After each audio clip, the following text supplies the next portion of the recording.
Eu procurei fazer uma palestra um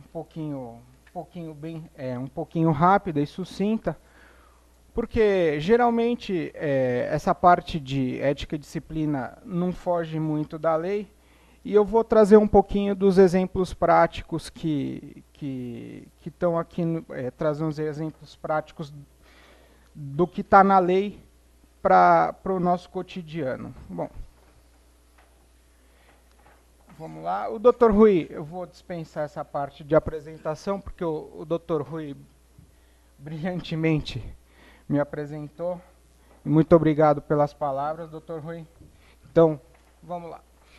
O artigo 1º do Código de Ética e Disciplina, ele fala que o advogado tem que ter conduta compatível com os preceitos desse código.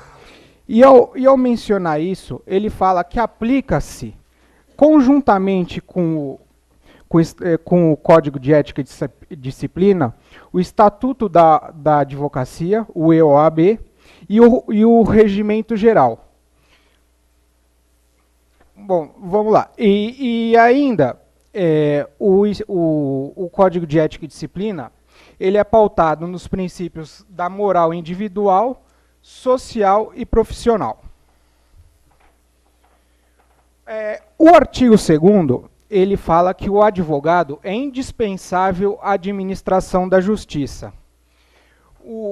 É defensor do Estado democrático de direito, da cidadania, da moralidade pública, da justiça e da paz social. E exerce função pública. Essa função pública, senhores, ela ao meu ver, e ao ver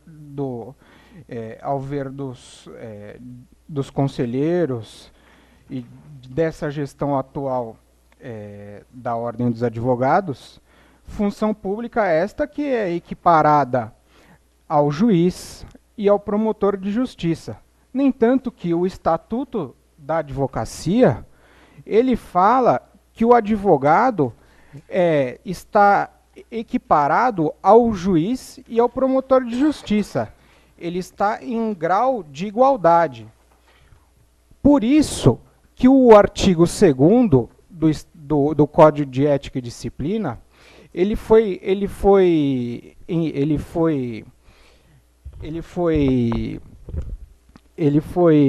inspirado no artigo 133 da Constituição Federal, falando que o advogado ele é indispensável à administração da justiça, pois, de acordo com a tripartição dos poderes de Hans Kelsen, sem o juiz, o Ministério Público e o advogado, não há como solucionar as lides. Então, por isso, a Constituição Federal de 1988 preceitua que o advogado ele é indispensável à administração da justiça. Agora, eu vou falar rapidamente sobre os deveres do advogado, que é ter honra, nobreza, dignidade da profissão, zelando de essencialidade e indispensabilidade. Atuar com destemor, independência sempre. Essa independência serve também para o advogado empregado, aquele advogado que trabalha em empresa. O Código de Ética e Disciplina fala que o advogado empregado ele tem independência funcional. Então, ele não está obrigado a atuar em determinadas lides que ele encare que essa lide vá contra os seus princípios morais e éticos. E o advogado sempre tem que atuar respaldado na boa-fé e na dignidade. E na lealdade sempre com o seu cliente. Porque se o advogado quebra o princípio da boa-fé, da legalidade e da lealdade com o seu cliente, esse liame desses requisitos, quebram-se os requisitos estabelecidos para que o cliente possa se sentir confortável em possuir uma relação de confiança com o advogado e confortável para que o advogado possa defender os seus interesses perante a justiça. O advogado sempre deve zelar pela sua reputação pessoal e profissional. Inclusive porque, mais para frente eu vou falar, o advogado que cometer crime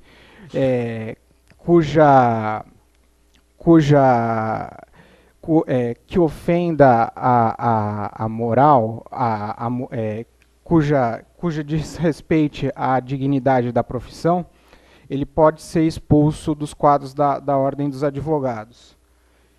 E é evidentemente que o advogado ele sempre tem que se empenhar nas suas demandas. O advogado sempre tem que se aperfeiçoar, porque a sociedade como um todo, ela sempre se renova, os costumes e as leis, eles sempre se mudam conforme o tempo. Então, os anos vão passando, as leis vão sendo renovadas, vão sendo modificadas ou vão sendo elaboradas novas leis. Então, o advogado deve se adequar a essas necessidades.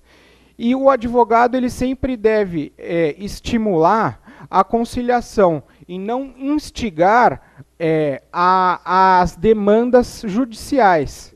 Inclusive, agora, recentemente, para os que acompanham, uma nova alternativa à solução de conflitos é a arbitragem. A arbitragem que vem de maneira alternativa ao judiciário, porque é de forma mais rápida e mais célere. E também existe os acordos extrajudiciais que são homologados pelo juiz, porque o judiciário, como todos sabem, cada vez mais está mais moroso e a resposta para as pretensões, para as demandas, cada vez mais estão mais demoradas. O advogado ele deve se abster de usar influência indevida para benefício próprio ou do seu cliente, em interesses ligados a atividades alheias à sua profissão ou que também atue. Ele deve também se abster de vincular seu nome a outros empreendimentos de cunho manifestamente duvidoso e de prestar concurso aos que atentem contra a ética, moral, a honestidade e a dignidade da pessoa humana. E também de empreender-se diretamente com a parte adversa que tenha patrono constituído sem o assentimento deste. Este artigo ele é muito interessante porque uma vez o advogado que possui uma relação jurídica com o cliente, eu não posso ir lá e ingressar com uma procuração uma procuração para atuar na demanda, porque já existe um outro advogado nesta demanda. E eu estaria ferindo os direitos do outro advogado, porque ele já está recebendo os honorários desta demanda. Então, nesse caso, o Código de Ética e Disciplina, ele preceitua que deve se comunicar previamente, deve se comunicar ao advogado que já está constituído na demanda, para que ele tenha ciência que o cliente tem interesse na desconstituição do advogado que estava atuando para o ingresso do novo advogado, no caso, o advogado que do cliente que o procurou. Porque, como se sabe, o advogado jamais pode sair captando clientes. E o advogado também, no inciso 9º do artigo 2º, ele deve sempre pugnar pela solução dos problemas da cidadania e pela efetivação dos direitos individuais, coletivos e difusos de âmbito da comunidade. Esse artigo ele fala dos direitos meta-individuais e, como o meu pai ele fala uma frase muito interessante, a ordem dos advogados é a casa da cidadania. E aqui na OAB existem várias comissões que lutam por isso. Eu, por exemplo, faço parte da Comissão de Defesa do Consumidor, que está atenta para várias demandas de empresas que não cumprem com a legislação, com o Código de Defesa do Consumidor. Existem outras comissões e a ordem e o advogado sempre tem que estar atento para isso, para a sociedade em que vive, para cuidar do interesse do próximo. Porque a ordem, vou repetir, que é uma frase de muita sabedoria, é a casa da cidadania. Agora eu vou falar um pouco da publicidade da advocacia. A publicidade ela deve ser sempre de forma moderada, moderada no sentido de discrição. O Código de Ética e Disciplina ele foi promulgado em 1995. Em 1995 ainda a internet estava surgindo, as redes sociais não existiam como hoje. Hoje é muito mais fácil você verificar a possibilidade de advogados fazerem propagandas na internet e coisas similares. A propaganda na advocacia ela é permitida, mas só que isso tem limite. Eu vou passar para o próximo slide, que aí eu vou detalhar. A finalidade da publicidade, de acordo com o Código de Ética e Disciplina, é meramente informativa, sendo proibida a vinculação com outras atividades alheias à advocacia. Um exemplo bem prático, você passa num escritório de contabilidade e tem aquelas placas, escritório de contabilidade e advocacia. Existem muitos contadores que são contadores e advogados ao mesmo tempo. Isso é uma infração ética disciplinar, porque ele estaria vinculando a atividade de contador com a atividade de advogado.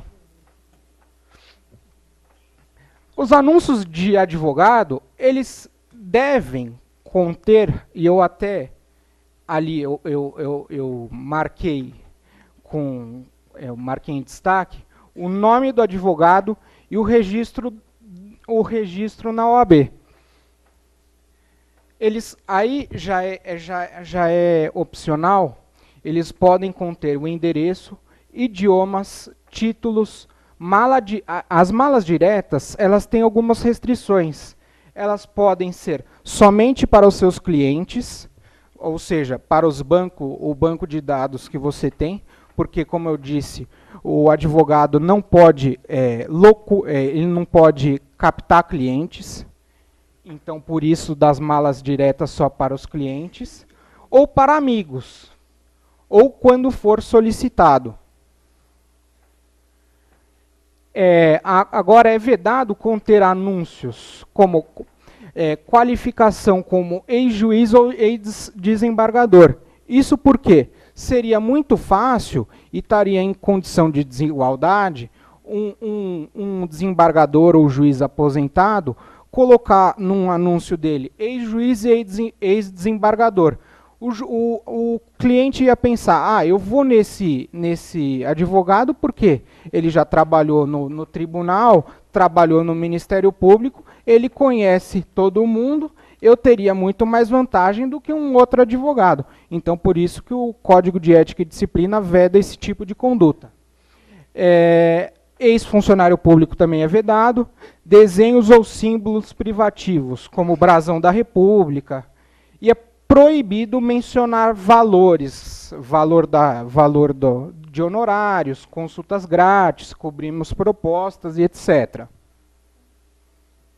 O Tribunal de Ética e Disciplina, ele tem 3 funções. Ele tem a função de orientar, aconselhar e julgar. E agora eu vou falar rapidinho das infrações éticas disciplinares. Eu intitulei a número 1, que começando na mais branda para a mais gravosa. A número 1 é a censura. A número 1 está no artigo 36 do Estatuto da Ordem. É um procedimento escrito, ao qual é publicado no Diário Oficial do Estado e marca-se nos assentamentos do advogado a publicação da censura. Ao ocorrer o registro no assentamento, o advogado deixa de ser primário. O que acontece? O advogado comete uma infração ética disciplinar. Essa infração é publicada no Diário Oficial e ocorre um registro aqui na ordem, que chama-se, de acordo com a lei, registro nos assentamentos, e esse registro ele não sai mais como se fosse uma ficha aqui na ordem do advogado. E ele deixa de ser primário aqui na ordem dos advogados. As infrações éticas disciplinares, elas estão nos incisos 1 a 15 e no inciso 29 do artigo 34 do Estatuto da OAB. Elas também compreendem a violação do Código de Ética e Disciplina. Então, podem ser as infrações do artigo 34 do Estatuto da OAB e qualquer infração ética disciplinar do Código de Ética da OAB. Então, vamos lá. Eu vou, a título de exemplificação, eu vou falar uma infração de suspensão, que é a mais famosa de todas, que é angariar ou captar causas com ou sem intenção de terceiros. E vou falar a outra, também que é bem comum, que é valer-se de agenciador de causas mediante participação nos honorários a receber. E agora eu vou passar para a próxima. A infração de censura, quando cometida, ela poderá ser convertida em advertência. A advertência, ela não é considerada sanção. Ela é uma atenuante à pena de censura. É o que diz o artigo 36, parágrafo único. A advertência, ela é oral. E ela não consta nos registros de assentamentos do advogado. E também não é publicada no Diário Oficial. E o artigo 40, ela fala quais são as hipóteses de aplicação dessa atenuante, que seria uma benesse para o advogado. Que é a infração cometida na defesa das prerrogativas profissionais. Ou seja, aquele advogado que luta pelas prerrogativas, ele está sujeito, sim, ao Estatuto da Ordem, ao Regulamento Geral e ao Código de Ética e Disciplina. E, uma vez cometida uma infração na defesa das prerrogativas, ele pode, sim, ser punido e ele pode ter a sua sanção administrativa atenuada, levando uma advertência. A primariedade de infração disciplinar, ou seja, o advogado nunca ter cometido nenhuma infração aqui na ordem, exercício de cargo, mandato ou função na ordem, ter sido conselheiro seccional, membro de comissão, fazer parte da diretoria, das subseções, etc. E prestação de relevantes serviços da advocacia. A segunda infração disciplinar é a de suspensão, o artigo 37. Ela impede o exercício da advocacia de 30 dias a 12 meses e é publicada no Diário Oficial. Ela está no artigo 37 do Estatuto da OAB. O artigo 37, ele define as infrações e ele diz o seguinte, fala que as infrações, ele fala que as infrações são aquelas que estão nos incisos 17 a 25 do artigo 34, e o advogado que já possui reincidência de infração disciplinar. Como, por exemplo, o advogado que teve infração de censura, o advogado cometeu infração de censura por 2 vezes, leva uma suspensão. Suspensão e infração de censura leva uma infração de suspensão. E suspensão por 2 vezes, reiteradamente, também leva uma sanção disciplinar de suspensão. Esse dispositivo da suspensão, ele possui algumas exceções. O advogado que deixou de prestar contas na ordem, para a ordem, por exemplo, o advogado que não paga anuidade, que está com débito na anuidade, não pode dever para a ordem, ele pode ficar suspenso até a regularização do débito. E advogado que deixou de prestar conta a cliente por quantia dele recebida ou de terceiro por conta dele. Isso ocorre muito na área trabalhista e na área civil, que advogado recebe valores decorrentes de indenizações e acordos. Tem também outra exceção no artigo 37, que dispõe sobre a suspensão, que são condutas incompatíveis com a advocacia, a embriaguez, a toxicomania e jogos de azar. Porém, eles devem ser habituais. Então, o advogado que se embriaga, que pratica jogos de azar reiteradamente, ele está passível de infração ética disciplinar de suspensão. E também existe outra, que é a inépcia profissional. Inépcia profissional é o desconhecimento da técnica jurídica de forma reiterada. A inépcia profissional, essa suspensão, ela pode perdurar até que o advogado apresente novas provas de habilitação. Essas novas provas tem uma questão polêmica muito grande, porque pode-se entender novas provas, prestar novo exame de ordem ou não. O artigo 37, parágrafo 3º, dispõe sobre isso. Nem o Conselho Federal se manifestou sobre isso, porque eu desconheço até hoje algum caso que tenha sobre suspensão de advogado a respeito de inépcia profissional.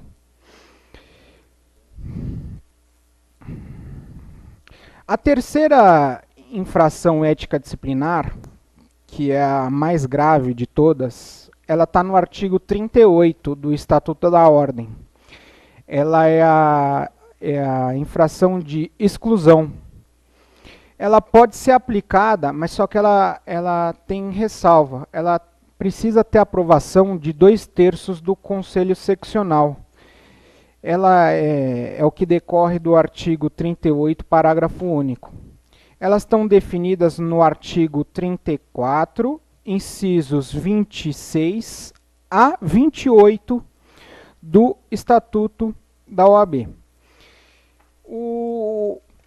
Eu vou mencionar elas porque elas são as mais graves que tem. Que é fazer falsa prova de qualquer dos requisitos para inscrição da ordem, como, por exemplo, adulterar diploma. Eu vou aqui na Praça da Sé, peço para esses moços que ficam vendendo atestado médico para ele fazer um atestado, fazer um diploma falso. Venho aqui na ordem e apresento esse diploma falso. Tornar-se moralmente idôneo para o exercício da advocacia, que foi o que eu falei lá atrás. Esse tornar-se moralmente idôneo é quando o advogado comete a prática de crime e ele não condiz com os preceitos morais e éticos para a prática da advocacia e praticar crime infamante. E também existe outro inciso, que é praticar por 3 vezes a infração de suspensão. Advogado que pratica a infração de suspensão por 3 vezes, ele é excluído dos quadros da ordem, desde que aprovado por 2/3 do Conselho Seccional.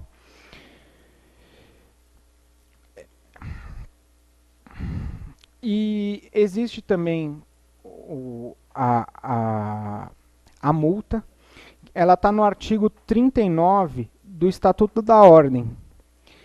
Ela não se trata de uma sanção especificamente, mas ela é uma circunstância que agrava a infração ética disciplinar. Ela é aplicada como se fosse uma agravante penal, falando grosseiramente. Ela é aplicada de 1 a 10 anuidades, sendo de forma cumulativa com as demais sanções disciplinares. Por exemplo, eu posso ter uma pena de multa mais censura ou uma pena de multa e suspensão. Mas só que, por exemplo, a infração de exclusão e multa eu não posso aplicar. Como eu disse, para ficar bem claro, a multa ela é uma agravante, ao passo que a advertência é uma atenuante. Aí, para ter uma dica, porque como existem muitos incisos das infrações éticas disciplinares, quando se tratar de crime, eu penso em exclusão. Quando se tratar de dinheiro, carga dos autos ou inépcia, eu penso em suspensão. E tudo aquilo que for autos, como por exemplo, estagiário perdeu o processo. Eu esqueci o processo no escritório e o juiz me notificou a ordem. Eu falo em censura. Bom, eu agradeço a todos. Eu tive essa difícil missão de tentar agregar um pouco de conhecimento. Sexta-feira é um dia difícil, estão todos cansados. Agradeço a todos, agradeço ao Rui pelas palavras, do meu pai e a mesa que compõe aqui. Muito obrigado. Parabéns, Ricardo.